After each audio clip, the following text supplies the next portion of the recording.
Today on Investigate TV Plus, big bets and even bigger losses. I'm Lee Zurich. And I'm Tisha Powell. Betting is a billion-dollar industry in the U.S., but mental health experts warn the cost goes far beyond the bank account. Plus, kind of a knife in the chest because it was tough to lose that much money.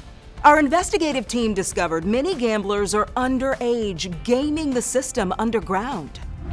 Also, a warning about the disease dubbed the silent killer. Got the scope done, and they told me it was colon cancer.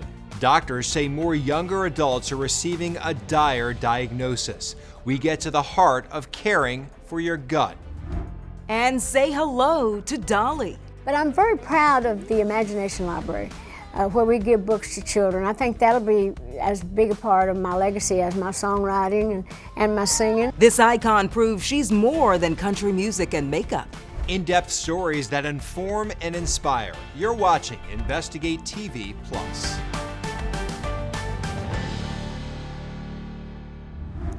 Bright lights, big bets, and broken dreams. The Las Vegas Strip offers the lure of fast money to those willing to wager. And those wagers have casinos playing with house money. The casino industry is doubling down on our willingness to wager because you no longer have to go to Vegas to get in on the action. Placing a bet is as simple as tapping an app on your smartphone. The betting scene in the U.S. blew up in 2018 when the U.S. Supreme Court granted states the individual power to legalize sports betting. Since then, sports betting has become legal in at least 30 states, with more to decide on legalizing either in-person or online betting. You have to be at least 18 or 21 to bet, but that's not stopping some students. The legal experts our team spoke to say young people are finding ways to game the system. Yeah, investigator Josie Sturman spoke with students involved with the betting platforms that put them at risk and the enforcers trying to shut down illegal operators. From Selection Sunday to opening day. Let's go, Cardinals! Whether you're watching athletes on ice or running routes, there's no doubt Americans are invested in sports.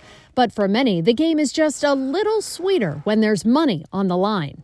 A recent study from the American Gaming Association says last year, U.S. fans legally bet more than $85 billion on sports. That's enough money to buy all 30 Major League Baseball franchises with cash left over. But that's not where it ends. The AGA estimates Americans spent another $63 billion on a big gamble, illegal sports betting. I think that the illegal market is a concern for all of us. It's a major concern for AGA's president and CEO, Bill Miller, because much of that money goes to unregulated sports books and offshore betting websites that offer none of the protections of legal sports gambling that's allowed in 36 states and D.C. The offshore illegal websites don't care about age. They don't care about financial means. And so it's more than frustrating. It can be dangerous, especially because, as we've discovered, some of those taking their chances are underage kids finding a way to gamble underground using offshore websites. Investigate TV and our partners at the Arnold Center for Investigative Journalism at Indiana University spent months digging into the problem that puts young people well below the legal gambling age at risk. We discovered high school and college students using sports books with questionable odds from offshore sites based in places like Antigua and Europe.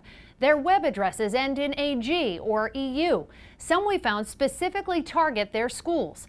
Bets are placed through a network where students' friends and acquaintances serve as the bookies and agents who recruit underage bettors and then handle the wagers and payments. Silent backers often pay subscriptions for the offshore sites and hand out access codes when they're needed.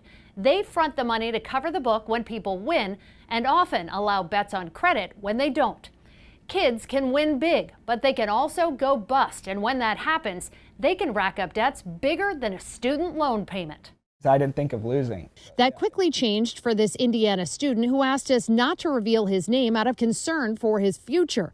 He says he began sports betting as a sophomore in high school. Didn't even have a driver's license, but was already laying down bets through an illegal book a friend brought him into. They bet together, but after their big payout was quickly lost, he says they were allowed to keep betting on credit. So yeah, we went from going up $1,000 the first week we ended up going down double that amount. Kind of a knife in the chest because it was tough to lose that much money. This would be my free play balance if I were betting on the site. While he's now old enough to legally gamble, he showed us a few popular offshore sites used by many underage students at the university. They make all the effort that they can to appear to be legitimate, but it's hard to go after them. Dina Titus, the Democratic co-chair of the Congressional Gaming Caucus, wants the Department of Justice to have more tools in the fight against offshore sites. Now, it's not just my concern, but the industry itself is concerned. It's difficult to work this type of investigations because they are operating legally a lot of times in their own jurisdiction. Having said that, we've had some successes. Wins that have come through the FBI's Integrity in Sport and Gaming initiative, which focuses in part on tackling sports gambling by going after illegal operators. Supervisory agent Beto Quiroga and analyst Aaron Leifer say the problem has been on the agency's radar since the days of the corner bookie working with pen and paper, long before legal betting took off nationwide. The introduction of legalized operators has certainly changed the scope of the threat, but in no way do we feel like we've been behind the threat or we're still catching up. Instead, they say the FBI is trying to get ahead by educating the public about the dangers associated with offshore sites, which the FBI says can end up funding things like drug trading and human trafficking. So we would be concerned about any individual, specifically someone underage, that may be getting involved and tied in with this type of thing. It's dangerous and it's concerning. No one knows that better than the Indiana student who showed us how kids who can't legally bet are able to game the system through offshore sites. He says he'll place a casual legal bet occasionally, but now prefers the emotional roller coaster of simply watching sports to betting on them. The AGA's recent research shows illegal sports betting has a huge impact on states across the country, with as much as $700 million in lost tax revenue that's typically used to fund other programs. One of the biggest dangers associated with underage gambling is that it can lead to addiction, depression, and other mental health problems. Researchers are just starting to look at the long-term impacts, but they know the part of the brain that can help young people fully understand the consequences of gambling often doesn't develop until their mid-20s. Reporter Heather Graff gives you the signs that betting has become a problem and shows you the help that's available. While most people can gamble responsibly, the National Council of Problem Gambling estimates 2 million adults in the U.S. have a gambling addiction. Taking a closer look at that figure, men also appear to be more drawn to more strategic forms of gambling, such as card games or sports betting. Women tend to prefer such non-strategic forms, such as bingo or slot machines. Sometimes it's really tempting. Zach Reiling is a cafeteria worker at the University of Connecticut. Zach says he's tried gambling apps like DraftKings and FanDuel, but he hasn't had much luck. A lot of us lose a lot of money. I've recently deleted them because I've lost a lot of money on it. But some people don't know when to quit. Gambling addiction experts say it's critical those who enjoy betting know the signs. One of them is just being preoccupied with wagering, finding ways to make a bet, looking for what are your best options, spending a lot of time and energy thinking about it. Other signs include financial distress, poor work performance, legal problems, lying to others, health issues, and even suicide attempts. But if they're concerned about the urge to gamble, the best way to avoid that urge is to be far away from it. Some states and casinos offer voluntary self-exclusion programs. Simply put, someone who struggles with a gambling addiction can sign up to essentially be blacklisted from entering a casino. If they're caught and refuse to leave, that person could face criminal charges. Still to come, side hustles offer the lure of extra cash, but the dividends could be much more. I am able to bring in extra money, but also still be at home with my kid. The steps you can take to get the most out of a second job and avoid getting scammed. But first, more younger adults are being diagnosed with colon cancer. It was a pretty hard blow. The warning signs that something may be wrong and the gut feeling that helps save one man's life. You can watch Investigate TV Plus anytime online. Just subscribe to our YouTube channel at Investigate TV. You can catch stories and full episodes. If you think you're too young to get colon cancer, consider this. In early 2023, the American Cancer Society reported 20% of colon cancer cases in 2019 were patients under the age of 55.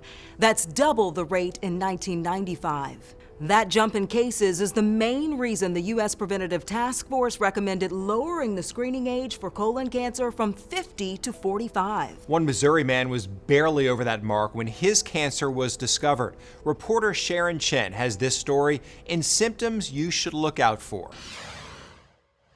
Travis Haynes is your typical guy. Like to hunt, fish, all that stuff. He's a plumber by trade, and recently, well, he had some trouble with his own plumbing. Just having issues going to the bathroom sometimes. He thought it might have been hemorrhoids, but soon found out it was much worse. Got the scope done, and they told me it was colon cancer. Colon cancer. At age 46 years, young. I was very surprised. It was a pretty hard blow. He's not alone. A new report from the American Cancer Society found colorectal cancer rates have nearly doubled in people younger than 55, compared to rates in the mid-90s. The report also found cases are being detected at more advanced stages. This is where the cancer was, right in there.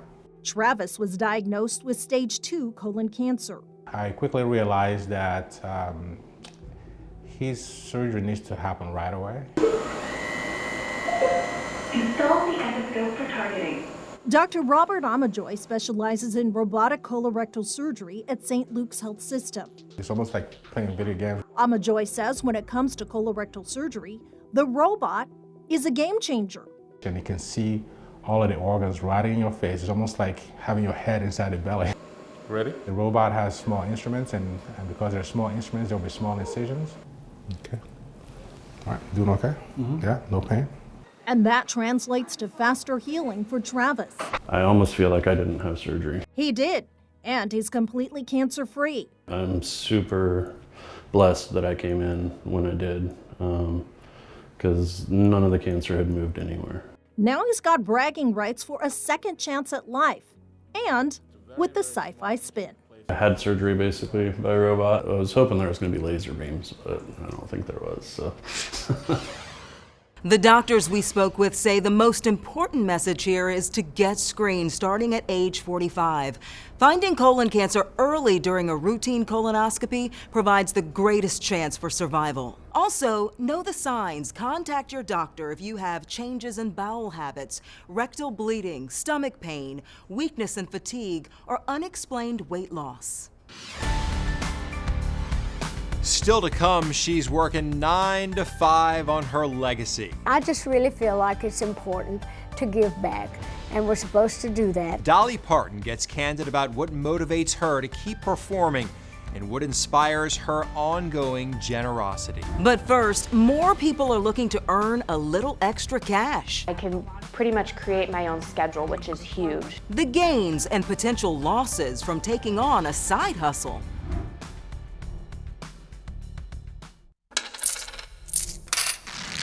From driving for ride shares to pet sitting, a May of 2023 survey by Bankrate.com found nearly 2 in 5 adults have some type of side hustle, and 44% think they'll always need one. I'm surprised by those numbers. It's a lot more than I thought. And that survey also says a third of people need a side hustle just for their regular living expenses, with each side hustlers earning an average of $810 a month. Reporter Susan Campbell shows you the benefits and potential cost of starting your own side gig. That would be the process for here. Kathleen Flick has 3 kids and lots of laundry from her busy family and from other people who've connected with her on an app called Poplin. I call it Uber for laundry. I'm able to accept any orders that I want when I want.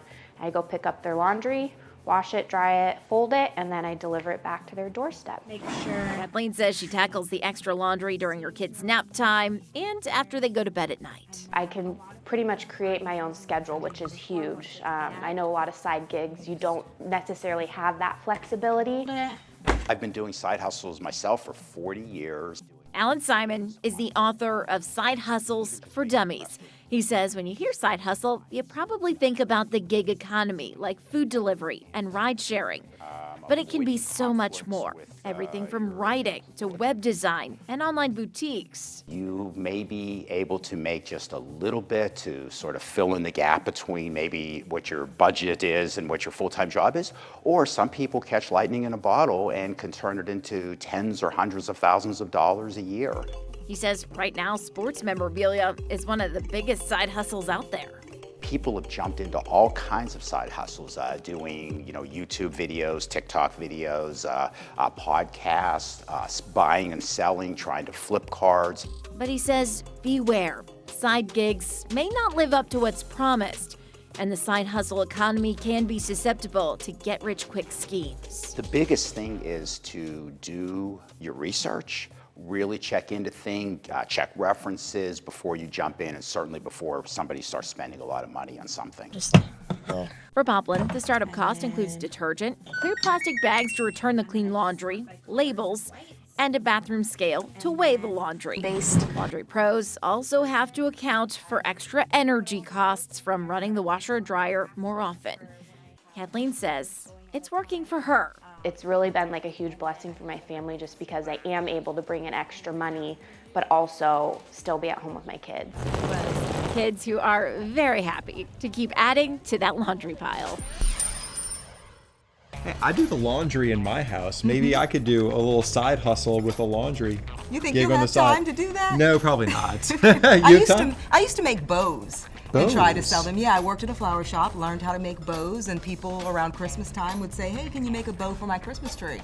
And I would make the big bows at the top of the tree, and that was my little holiday hustle, I guess. Holiday hustle. Holiday I like that. hustle. That's good, a seasonal hustle. All right. The experts we spoke to says it's important to keep your 9-to-5 job and side hustle separate. You should never work for your side gig on your company's computer or Wi-Fi network. And make sure you're not doing any work during your regular working hours. And lastly, make sure your employer is okay with you having a second job. Up next, inspiring life lessons from country music superstar Dolly Parton. You have so many opportunities that come from every dream. The ways this icon uses her blessings to bless others.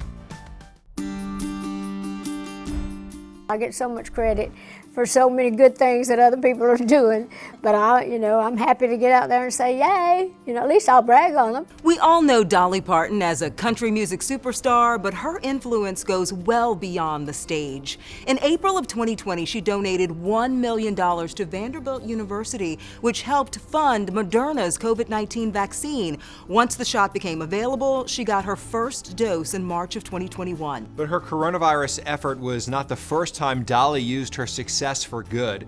Back in 1995, she founded Dolly Parton's Imagination Library, which sends free books to kids all around the world.